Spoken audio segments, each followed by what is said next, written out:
Previously on the Games of Canada. Well, that just about does it for this edition of Games of Canada. Next time we'll look back at a short-lived quizzer from the producers of the Mad Dash, TimeChase. Until then, on behalf of us at Game Show Garbage, I'm Marc Power.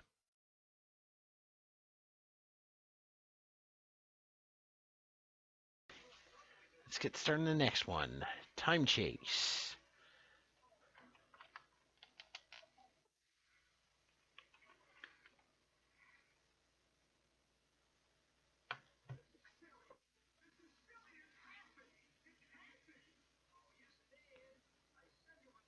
What? No. No. No. Don't do this to me. Come on. Not now. Smell. It's gotta be the cord. Let's try a different cord here.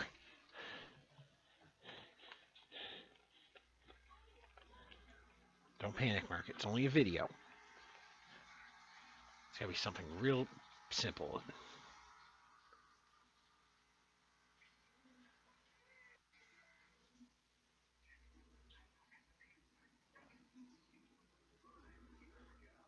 No.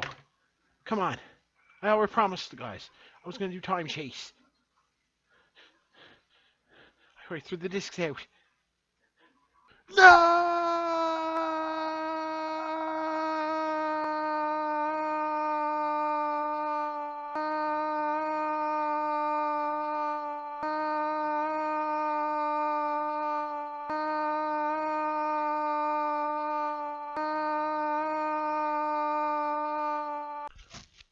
Dramatization may not have happened exactly as shown. I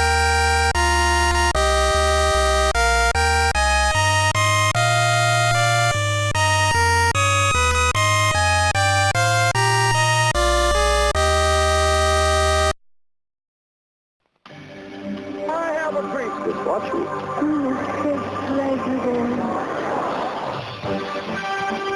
That's one small step for man. Oh, for humanity.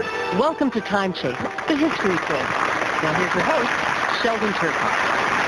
Hello there, and welcome to TimeChase, where knowledge of history can really pay off, and you can have some great fun playing along with us at home. Now, let's meet our three contestants. Well, we've waited a long time for this, and now I'm finally talking about this train wreck of a show. TimeChase was a simple history quizzer that ran for 2 seasons on Canada's History Channel.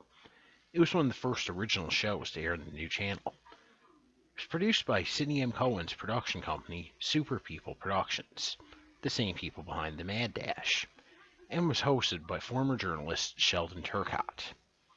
I was actually surprised to find out that Sheldon came out of retirement to host the show. I guess he owed Sidney a favor. I can't come up with any other explanation as to why he would do so.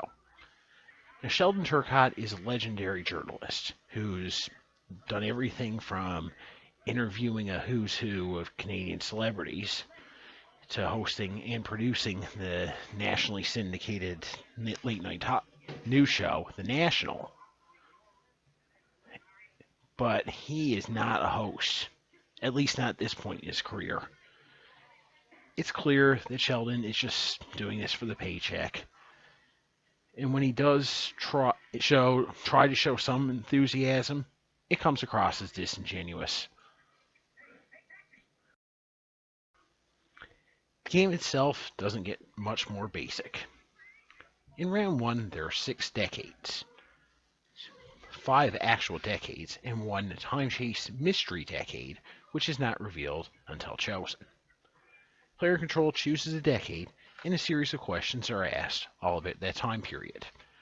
The questions are all multiple choice. A correct buzz-in answer is worth 10 points. Interestingly, though, if 2 players buzz in with wrong answers, the 3rd player does not get the gimme. Instead, the question is just thrown out. In a way, I like the rule that it prevents the gimmies, but in another way, that seems to punish the 3rd player because the other 2 messed up, especially since there's no penalty for wrong answers. Once all the questions have been played, the game goes into round 2, the double or nothing round. In this round, They're not only decades, but there's also a category attached to each decade. For instance, medicine, the 1910s, or religion of the 840s.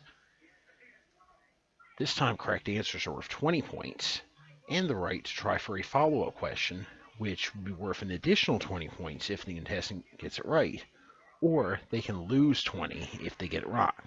So they always have the option to either take it or pass. The problem is, this just takes up way too much time since the follow-up is offered every single time. And since there's a potential to earn 40 points on each question, this can render the first round completely meaningless.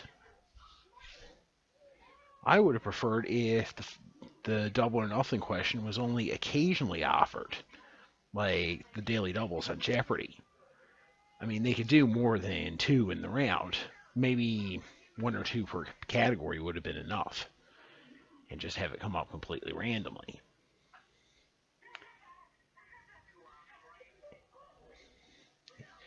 Anyway, once time runs out, or all the questions have been played, whichever happens first, in most cases, time runs out. The player with the highest score is the winner, receives a prize worth maybe $100, and goes on to play the bonus round. The bonus round also leaves a lot to be desired. The contestant is given a category and up to 5 questions that get increasingly more difficult. First question is worth $25, the second is worth $50, the third is worth $75, the fourth $100, and the fifth $250. After each question, the contestant has a choice to either take the money and quit, or play on to try and answer the next question. If they miss one, they've lost, but any remaining questions are played out for a consolation prize of $25 apiece. If the contestant can answer all 5 questions correctly, they win the grand prize of $500 in cash, plus a bonus prize worth about the same value as the main game. In fact, these main game prizes are the exact same ones offered in the bonus round. It just seems like they randomly picked one to insert each time. 1997 to 1999, a $500 grand prize is a complete joke. I get it that this is a new channel in the startup process, but there's no reason why they can't offer $1,000 as a top prize, or at least have better prizes than those cheap little things they were giving away. Any contestant manages to win 5 games in a row is retired as a champion and receives a cruise on the St. Lawrence River. Again, that's not much of a grand prize. Obviously, the biggest fault with the show is the painfully low budget. This would have been acceptable for a public access show in Toronto, but not for a national channel. Incredibly, the show got a second season. I guess with a low budget, it only needed like 5 people to watch in order to be profitable. Not much changed for the second season. The set got a slight revamp, and a studio audience was added. But the studio audience only made the set look even smaller than it actually was. They also had an audience game in this season, which was played between the first and second rounds. For this audience game, called the Mini Chase, a studio audience member would be brought up on stage and would be asked up to 3 questions. The questions are so painfully easy.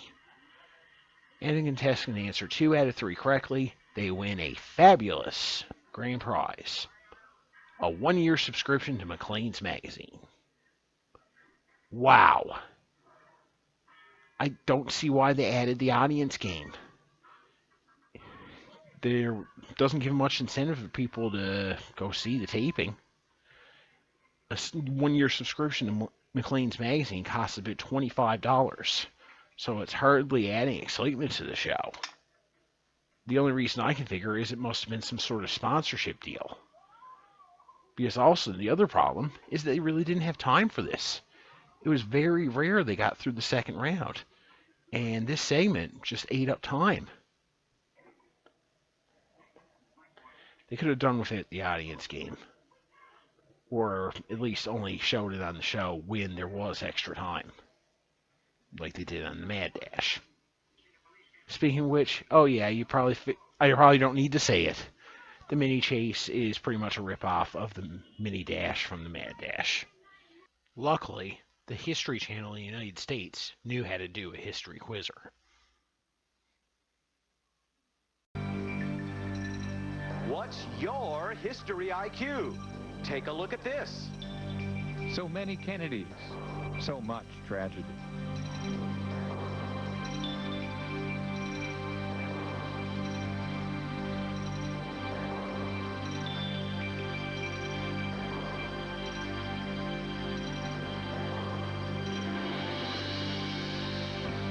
Contestants, here's your toss-up about the Kennedy curse. How did JFK's oldest brother, Joseph Jr., die during World War II? Jim. Plane crash. You're right. You win $100, and you're in control as we play History IQ.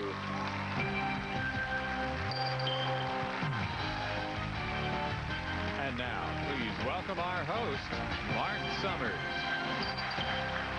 Thank you. Thank you, and welcome to History IQ, where you can face off against today's 3 history experts, and you can do that by simply logging on to historychannel.com, playing online right now. In the meantime... Yes, History IQ is certainly the show to check out if you like history quizzes. It was excellent. Mark Summers was a great host. The set looks beautiful. The game took chances by asking tough questions. But history buffs, that's exactly what they like. They knew their audience. The History Channel in Canada did not. But they just weren't ready. It was a new show, and it was basically a baseball expansion team. The players were all a bunch of guys that were past their prime where nobody wanted. And they just needed to buy time until better players became available. So TimeChase should be very happy that they had a 2-year run, because it's really a lot more than they deserved. Next time out in the Games of Canada, it's been requested I go back to La Belle Province to talk about a children's show, Les Satellite Popettes. And I hope you'll enjoy it. Until then, as Sheldon would say on TimeChase. But remember, don't waste time. Chase time. Bye for now.